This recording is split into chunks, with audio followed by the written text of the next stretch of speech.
Pénalité Google, c'est lorsque Google applique une sanction tout simplement à un site ou à des pages. C'est quand on s'est cru plus malin qu'un algorithme.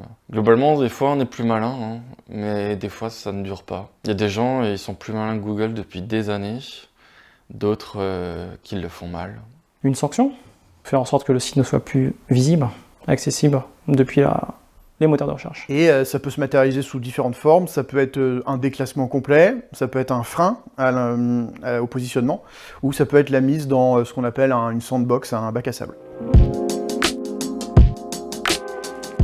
La sandbox, le bac à sable, c'est l'index. Un site pénalisé ne sera pas visible alors qu'un site sanctionné dans ce bac à sable en fait, sera loin dans les SERP, mais restera accessible. Une pénalité, c'est beaucoup plus violent, en fait, c'est une sanction assez directe sur une page ou sur un site, donc ça peut être un déclassement, par exemple, ou un frein assez important dans le positionnement. En vrai, ça fait très longtemps qu'on n'a plus vu de pénalité manuelle ou que j'ai plus eu à faire à ça, que la plupart des annonceurs aujourd'hui n'ont pas forcément envie de prendre un risque pour leur site, parce que c'est quand même des plusieurs milliers, voire des millions d'euros et d'investissements qui peuvent disparaître. Donc que globalement, la plupart de nos clients évitent de trop jouer avec les nerfs de Google. Une sandbox, c'est une espèce de mise en quarantaine, dans le sens où Google dit ce site, hop, pour l'instant je le retire, je laisse une seconde, je le laisse un petit peu évoluer, je l'analyse et je prends une décision finale, entre guillemets. En général, on sort d'une sandbox un peu plus facilement que d'une pénalité. La sandbox, ça va être plutôt Google qui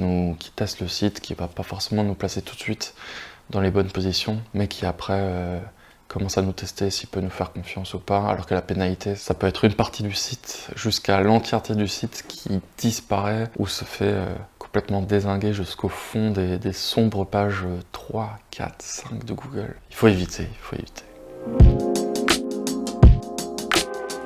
Non, jamais. Il y a très longtemps. Globalement, j'en ai déjà vu. Aucun des sites que j'ai pu faire n'ont subi de pénalité. Je fais beaucoup de bêtises sur mes sites, tester des choses un peu incongrues, j'ai envie de dire. Sur mes propres sites, j'ai jamais vu de pénalité. J'en ai vu quelques-unes chez mes clients, que ce soit des manuels ou des pénalités automatiques suite à des problèmes classiques sur les sites qu'on peut rencontrer.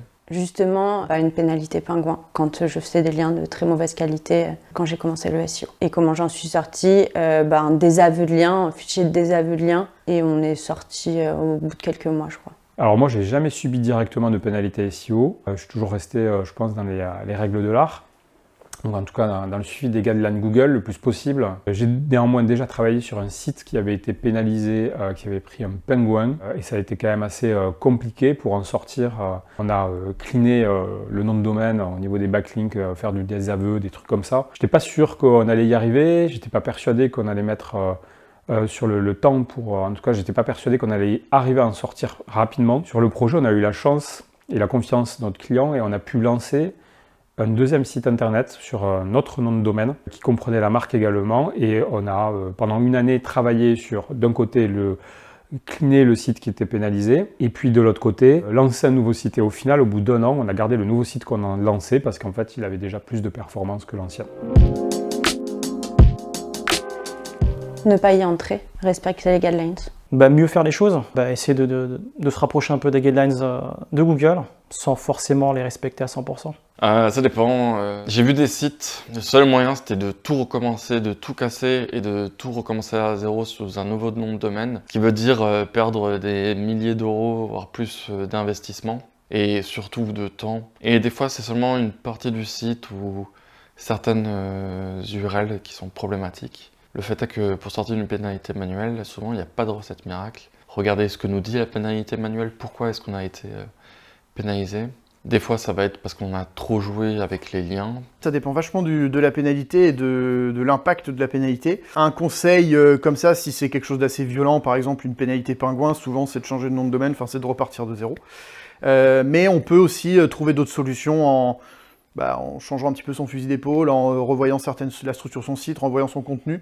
Donc c'est des actions qui sont parfois un peu plus longues, mais qui peuvent être efficaces.